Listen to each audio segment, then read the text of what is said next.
I'm back!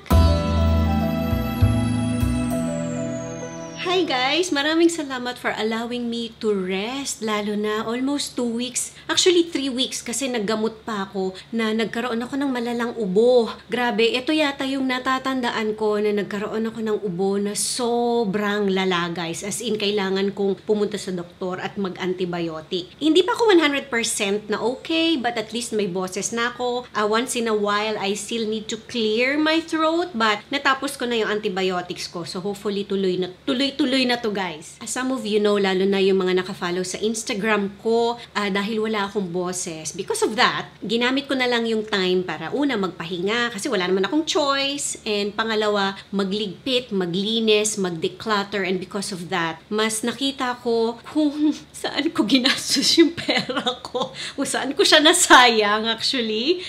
Mas nakita ko ngayon kung gaano kadami yung makeup ko, kung gaano kadami yung mga pabango ko, and because of that, mas nakaka-help actually na mag-control akong bumili ng new makeup. Although nagko-control naman na ako ng new makeup and also mga pabango. Pero ngayon mas lalong clear na sa akin na wag na munang mamili ng mamili because mas nakikita ko na sila. Alam ko na kung ano yung meron ako. And kung wala man ako nung mga ibang gusto kong bilihin na pabango, in the future, at least alam ko na meron na akong kaamoy nito. Parang ganon. Sabihin na natin, ganyan din ba kayo pagka nagliligpit? Parang nakaka-help siya na tama na muna, kasi marami pa ako, okay na ako, alam niyo yung ganun. And even makeup siguro, kasi nga makeup artist ako, although bihira na lang yung mga tinatanggap kong clients, kasi nga maliit pa yung anak ko and I want to spend more time sa baby ko. Nag-post din ako sa Instagram na magbebenta ako and also mamimigay ng mga makeup, and sabihin na nating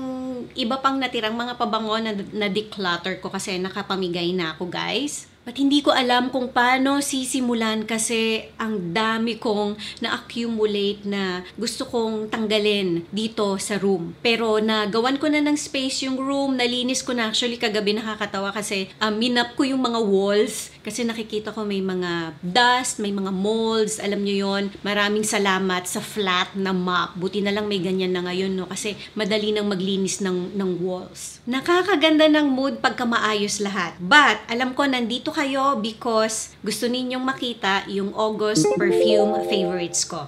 Bago tayo mag-umpisa, sigurado may magtatanong kung ano yung lipstick na gamit ko, and this is a lip liner. This is NYX or NYX na suede matte lip liner in the shade Stockholm. So ginawa ko lang siyang lipstick. Mahilig ako sa ganyan, sa mga laging nanonood sa akin. Mas gusto kong lip liner yung ginagamit ko kasi mas makapit, mas tumatagal, and mas madaling mag-shape kasi maliit lang siya. Nilagyan ko lang siya ng lip gloss on top, and pagpasensyahan nyo na kung medyo pinapawisan ako guys kasi hindi tayo naka-aircon today, umuulan, pero medyo actually sticky ng konti. Tingnan natin later kung bubuksan ko yung aircon. Umpisahan natin dito sa Kilian Love Don't Be Shy kasi supposed to be kasama to sa July perfume favorites. Tinest ko to, nagamit ko to ng month of July, and naitabi ko siya. Hindi ko siya nasama nung nireview ko yung mga July perfume favorites ko. So ihahabol ko siya. And baka lumabas to sa mga susunod pang buwan because this is actually a well-complemented perfume sa akin. This is marshmallowy, sweet, but madaling gamitin. Bagay sa weather natin dito sa Philippines. Some people might find it parang overly sweet, but to me, I don't know, may pagka-mature kasi yung pagka-marshmallowy sweet niya. Ang ganda niya guys. I like it not because well complemented siya na pabango sa akin. I like it kasi ang bango niya. Medyo mature na klase ng marshmallowy na klase ng pabango. So netong first week ng August, nagpunta kami sa Singapore. And alam niyo naman pag nagta-travel ako, gusto kong dinidikant yung mga pabango ko para marami akong nadadala and marami akong natitest and meron akong space para pagka bumili ako ng madaming pabango, pabalik. Actually, I ended up buying. Isa lang yun naaalala ko eh. I think I only bought one bottle of perfume nung pauwi na ako kasi nag-amoy-amoy ako ng Chanel na Lace Exclusive sa Singapore. Nag-stop na silang magbenta ng malaking bottle ng Lace Exclusive na perfume from Chanel sa airport. So parang sa akin lugi. So hindi na ako bumili. Pero naka-help yon na makaamoy ako ng iba pang gusto kong bilihin na Lace Exclusive na pabango from Chanel. Actually, ang dami ko na dito. Hindi ko pa nagagawa ng review. Pero personally yan kasi kasi yung isa kong gustong, hindi naman gustong kumpletuhin, pero ang dami ko kasi talagang gustong amoy sa kanila. I'm a Chanel baby. Hindi ko man masyadong nababanggit yung mga Chanel na pabango, pero madali akong mahila ng Chanel na pabango kasi it's classic, maganda yung pagkakagawa, madali siyang gamitin, and alam mong Chanel siya actually. So in the end, I might end up completing, close to complete yung lace exclusive na mga pabango from Chanel. Ang klase niya kasi guys eh. So sa eroplano, nung bumabiyahe kami, pagpasensyahan nyo na, ang ipapakita ko sa inyo is itong decant na dinala ko na ginamit ko. I will try to put yung picture ng bottle, nung pabango para medyo mas ma-picture ninyo siya. Pero may pangalan naman dito. So sa eroplano, ang ginamit ko is itong Dior na Pure Poison na Eau de Parfum. Ito siya. Ang daming may gusto nitong pabango na to sa abroad. Actually, yung mga foreigners, and sabi nila well complimented siya. Very feminine, sexy, but clean. But I didn't get any compliments from this. But it's very clean, easy to wear, and it's nice na parang pang-biyahe, pang-everyday na pabango. Maganda siya guys. Lace exclusive na 1957 from Chanel. This one, hindi ko siya ginamit. Ginamit ko siya sa anak ko kasi this is musky, clean, powdery na klase ng pabango. So, ini-spray ko siya sa damit ng anak ko, hindi sa skin, and konti lang, targeted. So, ini-spray ko sa likod and sa bababanda ng, mostly baba ng damit niya para hindi naman malakas na malakas yung pagkakaamoy niya. And also sa shorts, para pag gumagalaw siya, may whiffs nitong pabango, especially pagka may minimit kaming friends.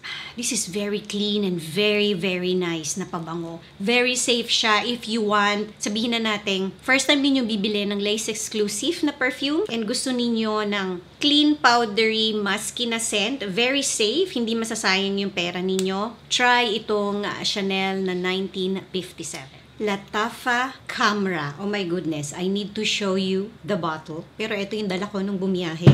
Ang bango nito! Ang bango-bango nito guys. The inspiration of this perfume is Kilian's Angel Share. But to me, iba yung amoy niya. May naiba sa kanya. And I think sa Dion, iniba talaga. And mas gusto ko siya sa Angel Share. This is boozy, sweet, but easy to wear kahit sa humid na weather, and approved to ng asawa ko. Gustong-gusto niya. I'll show you the bottle again. Gustong-gusto niya to sa akin, and he could also wear this, but I'm keeping this to myself. Thank you to Carlo of Habibay because siya yung nag-introduce sa akin itong pabango na to. Gustong-gusto niya to, and hindi siya mahilig sa matamis na pabango. Actually, even yung husband ko, hindi mahilig sa matamis na pabango, but this one, pasado sa mga lalaki. And even to my nose, it's really beautiful guys. Kung gusto ninyo siyang i-try, sa akin, blind buy worthy siya. But kung natatakot kayo kasi I could see some people hindi kayang mag-wear ng ganitong klaseng pabango kasi may pagka-boozy kasi siya, and some people might find it still na super sweet. Buy a decant, test ninyo guys, and mababaliw kayo. Ang bango niya guys.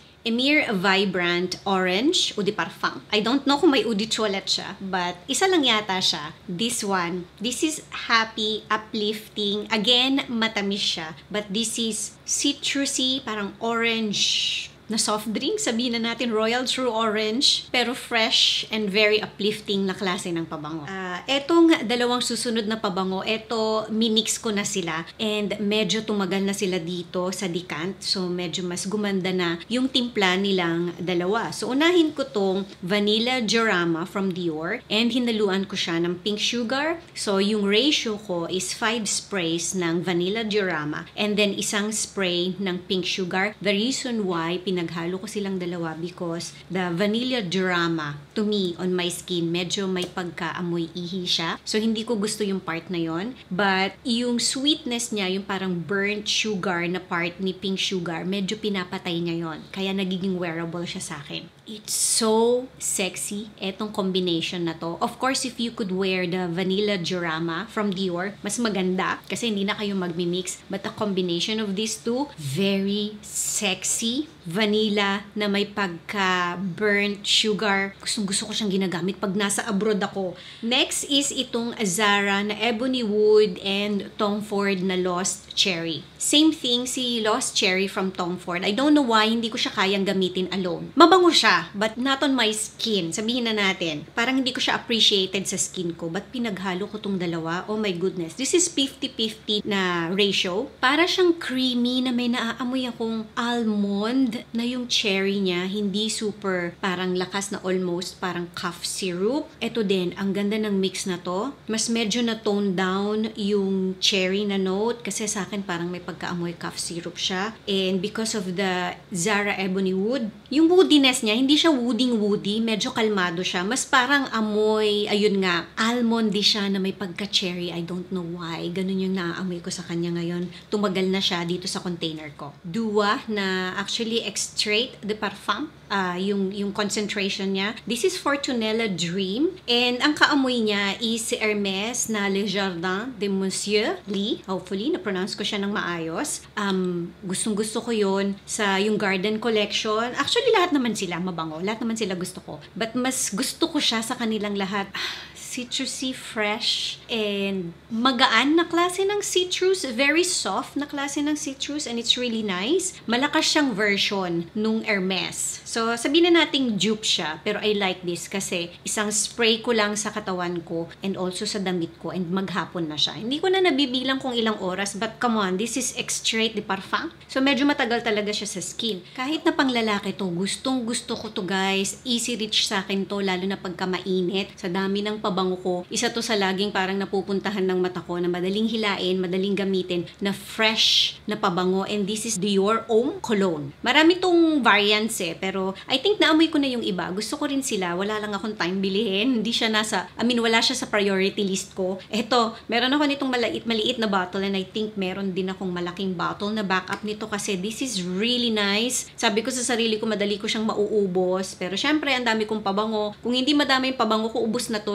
kasi this is citrusy at the same time may pagka-aquatic and hindi siya yung pagka parang aquatic niya. Minsan kasi yung pagka-aquatic or ozonic na klase ng pabango na pang lalaki, ang masculine niya. To me, hindi. Sakto lang, pwede siyang gamitin ng babae. I know some women are also using this or wearing this, sabihin na natin. Fresh, clean, citrus na parang, ayun, aquatic, pero at the same time, malakas siya. Hira ko tong ilabas kasi wala na to. Discontinued na to. But, sabi ni Lady Lynn of Sense Society PH, meron siyang cousin na nasa New Zealand and apparently, may mabibili pang bottles nitong, I don't know kung whole collection meron pa, but meron pa nitong Darjeeling tea and yung Silver Needle tea. So, kung nandyan kayo sa New Zealand or may relatives kayo sa New Zealand, magpahanap kayo. I'm not sure kung all Jo Malone stores meron pa or parang pili lang na Jo Malone stores kasi nga it's an island din. New Zealand is a separate island, so baka matagal na naubos yung stocks nila kaya meron pang iilan. But going back to this, etong Darjeeling tea, mas mahina siya kay Silver Needle tea. I think this is the lightest dun sa collection nung lumabas to. Pangalawa si Silver Needle tea. This is a tea scent. May citrus akong naaamoy sa kanya and at the same time matamis siya. Mahina to guys. Parang almost skin scent lang siya, but if you will spray it sa damit, maaamoy ka naman ng konti. Pag tumagal siya sa skin, mas lumalabas yung tea and yung sweetness na amoy niya. Very soft and calming. Bagay siya sa mga healthcare professionals. Kung makakabili pa kayo nito, alam nyo nagkalat na rin yung peke nito guys. So ulitin ko, walang 100 ml itong pabango na to. Okay? Parang after nitong 75 ml, more than 100 na yung susunod na size kung di ako nagkakamali. Pero wala siyang 100 ml. Pwede din siya sa mga masisela ng ilong, yung gusto ng calming na tea na pabango pero gusto ninyong maiba. Kung nagsasawa na kayo sa Elizabeth Arden na green tea kasi hindi naman sila parehas na parehas. Medyo classy yung dating nito. Kayali, Yum Pistachio Gelato 33. Nakabili ako ng bottle nito nung nasa Europe kami. Ang bilis niyang maubos guys. Sa Sephora ko siya nakikita. Nakailang Sephora ako. And sa isang Sephora ko lang siya nakita. Dalawa na lang. Naubos ko pa. Nung nag-Paris kami, kasi nasa ibang town kami nung nasa France kami. Nung nasa Paris kami, wala na. Ubos na siya guys. Kasi city na yun mas madaming bumibili. This is a beautiful, soft, light, wearable na gourmand na pabango. Yes, amoy pistachio. Pistachio na may pagka-marshmallow yung amoy niya. But this is soft. Some might complain, lalo na yung mahilig sa gourmand na pabango, yung amoy pagkain na pabango, sabihin na natin. Sa akin kasi, medyo lately lang ako nakaka-appreciate ng mga gourmand na pabango, yung medyo amoy pagkain. Kasi ayoko namang mga amoy na pagkain. Like marshmallow na note, yes, I appreciate it. This is a good wearable marshmallow, pistachio, yummy, whipped cream na klase ng pabango. You don't feel sticky pag gamit mo siya. Kasi may pagka almost powdery din siya. At least may naamoy ako sa kanyang ganon. And ang elegant niya, guys. Pwede siya sa bata, pero hindi siya yung pambatang pambata na ako kasi 40 plus na ako, nagagamit ko siya and I don't feel parang trying hard na gamitin tong klaseng pabango na to. May naamoy din ako sa kanyang parang citrusy slightly, pero sa skin ko kasi ang naaalala ko is parang almost whipped cream, pistachio, and may pagka coconutty din akong naaamoy sa kanya.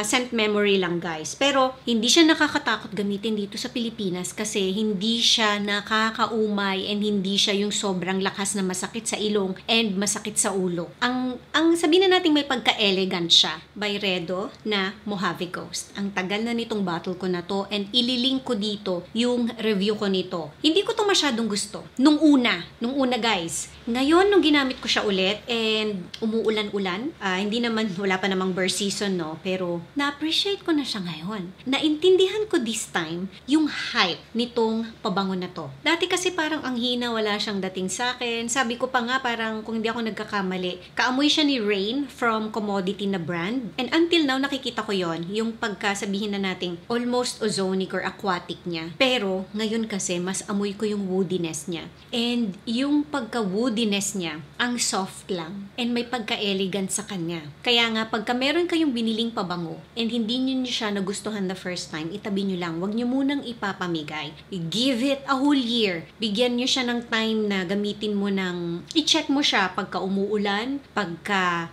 burst season, sabihin na natin pagka mainit. Bigyan nyo siya ng time kasi baka sa ibang season, sa ibang weather, kala mo naman ang daming seasons nito, no? Dito sa Pilipinas, no? I hope you get what I mean. Or baka hindi mo siya magamit dito sa Pilipinas but sa abroad ang bango niya. Like for example, yung mga super heavy na mga pabango ko sa abroad, ang bango-bango niya, guys. So hindi ko siya sabihin na nating pinapamigay or hindi naman tinatapon. Hindi tayo magtatapon, guys, kasi sayang yan, no? Hindi ko siya tinatanggal dito sa collection ko because hindi ko siya nagagamit dito or parang magagamit ko lang siya kapag special occasions, burst season, naka-aircon. No. Tinatabi ko siya, ginagamit ko siya pag nasa ibang bansa ako. So, wag ninyong basta tanggalin sa collection ninyo. Etong Mojave Ghost, nakikita ko na bakit maraming may gusto. Ang hirap niyang i-describe actually kasi this is light, almost parang, kaya nga na-compare ko siya sa Commodity Rain. Para siyang amoy ng ulan. Yung naglalakad ka sa kalsada na ang lakas ng ulan and naaamoy mo yung tubig ng ulan. Medyo mataas yung tubig. Hindi naman baha, pero tumataas na yung tubig. Naaamoy ko siya. Ganun siya. I think parang nagbo-borderline ozonic aquatic. Pero yung woodiness, I'm not sure kung sandalwood to. Parang sandalwood, but hindi ko na i-check yung notes niya, guys. Ang ganda. This is elegant, clean, aquatic, woody na pabango na parang hindi ka nagpapapansin na you're wearing a perfume actually. Kaya nga siguro Mojave Ghost. Kasi yung experience ko sa kanya nung ginamit ko, siguro this is my third time na tinest ko siya. Mojave Ghost kasi ghost nga, parang nawala nga siya. Hindi ko na siya mahanap. But this time, guys, ang ganda. I'm not in a hurry to buy a bigger bottle kasi etong meron ako, this is only 50 ml. Gagamitin ko pa siya ng gagamitin but right now, I see why sikat na sikat siya from this brand. This one is from Parfum AEPH. Pinadala nila sa akin to. And this is Adenium. And ang inspiration nito is Lalabo Santal 33. It's not for me. Binigay ko siya sa husband ko. And oh my goodness, ang bango niya sa husband ko. As in, my scent trail. Masusundan mo kung saan siya dumaanan. Ang bango niya talaga, guys. Kada spray niya nito, hindi ko mapigilan yung sarili ko na, you smell nice. Ang bango-bango nito sa skin ng husband ko. Ang fresh ng dating niya. Amoy Santal 33 siya, pero ang fresh. And somewhat, gusto ko sabihin light, parang ganon, ang light ng dating. Hindi siya yung heavy na woody, but this is a woody scent kasi amoy Santal 33 nga siya. Pero uplifting siya and happy. Gustong gusto ko to lately sa husband ko. Emir, Fire Your Desire. Eto siya guys. Tinest ko siya, ginamit ko siya. Ang bango din niya. Actually, before ko pa na-try yung Latafa Camera, mas una ko tong nagustuhan. But then, naamoy ko si Latafa Camera. Mas nagustuhan ko yon, but sunod to guys. Gusto ko siya. This is another, sabihin na nating dupe or parang ang inspiration niya is si Angel's Share from Kilian. Another boozy na pabango. But this one, kung hindi ako nagkakamali, sweeter siya. I have to check ulit kasi hindi ko na siya ini-spray. Nagustuhan din to ng husband ko. Sabi ko nga sa inyo, yung husband ko ayaw niya ng matamis na pabango, pero ito, nakapasa sa kanya. I like this boozy, sweet, parang smoky, pero meron akong notes nito. I-review ko yung mga dupe ni Kilian Angel's Share na meron akong notes sa phone ko. Abangan ninyo guys. Ang tagal ko nang nabili to, pero sabihin na natin sa line niya, ito talaga yung nagustuhan ko. Kailangan kong balikan tong line na to. Kasi baka yung mga lighter versions niya maganda din. At least ngayon, kasi nung time na inamoy ko to, ito talaga yung sabihin na nating nanalo. And this is Maison Francis Kurkdjian na Aqua Vitae Forte. Oh my goodness. This is citrus, but sabihin na nating may pagka-creamy, sweet, and may floral na note siya, pero mas lamang yung citrus. Ang sexy nito guys. Ang elegant niya na citrusy na sweet. Hindi ko masabi kung hindi naman siya vanilla pero may sweetness sa kanya na hindi naman sugary, hindi nakakaumay, and it's still fresh, and it's still parang ang elegant, and parang nagbo-borderline siyang elegant and sexy. Kaya pala madaming may gusto nitong pabango na to. Yun lang kasi maraming nagrereklamo medyo mahal siya. Well, hindi medyo, mahal talaga siya. I mean, hello, Francis Kurkdjian. Para siyang ate ni Aqua Celestia and Aqua Universalis. Although sabihin na natin, sige, musky na citrusy yung mga amoy na yon, but eto medyo parang elevated siya. Andun pa rin yung sweetness, andun pa rin yung citrusy, pero mas parang dalagang-dalaga ka dito. 40 plus na ako, pero I feel dalagang-dalaga pag gamit ko siya. Sa akin, ire-recommend ko siya sa date nights, lunch dates, yung medyo mas sabihin na nating, hindi naman formal, pero medyo mas importanteng occasion na you want to smell clean, citrusy, ano ba yan, hindi ko na ma-pronounce, uplifting, and sweet, without smelling na parang pang everyday lang yung gamit ninyong klaseng pabango. But of course, if you have the money and gusto mo siyang gamiting signature scent, go! This last bottle, hindi siya pabango sa katawan, hindi siya pabango sa damit. This is a hair mist or hair perfume. And this is, I hope ma-pronounce ko siya ng maayos, this is Anna Abiyed Rouge. This is fresh hair na mist. Kaamoy niya, si Baccarat Rouge 540. So, may nag-request sa inyo na i-review ko yung mga hair mist na ginagamit ko, and umuo ako pero hindi ko pa nagagawa. Ang dami kong utang sa inyo na pabango. Pagpasensyahan nyo na, ang dami ko talagang pabango dito. And ngayon naayos ko na sila actually. Medyo mas nakikita ko na kung ano yung mga hihilain ko na hindi ko pa nare-review. Hopefully, ang kalaban ko kasi is time, kasi nga meron akong maliit na nabulinggit. So, humihingi ako ng pasensya guys. So, going back to this, etong hair mist, yes, kaamoy niya si Baccarat Rouge 540. Actually, isang spray lang yung, hindi ko siya ini-spray ng diretso sa hair eh. Ini-spray ko muna siya sa kamay, tsaka ko siya binabrush sa hair. Bango niya guys. Ang bango niya. And sabi ko nga sa inyo, hindi ko masyadong kayang ipaligo sa katawan ko si Baccarat Rouge 540. Parang kung gagamitin ko siya, parang isa or dalawang sprays lang enough na. Kaya nga gusto ko si Red Temptation from Zara kasi mas kaya ko siyang gamitin, but then, ang dami mo ng kaamoy sa labas. So, etong hair mist, minsan kasi may days na gusto mong head to toe, mabango ka kahit na iba yung nasa hair mo, iba yung nasa katawan mo, go lang. Kahit nga nakatali yung hair ko minsan, pag feel kong maglagay ng pabango sa hair, I don't do this every day na maglagay ng hair mist sa hair, pero pagka if I feel like it, naglalagay naman ako. So, i-try nyo to guys, itong Anna Abiyed na rouge, kung gusto ninyo ng amoy Baccarat Rouge 540 sa hair. So, ayan na guys, yung August August, perfume favorites ko.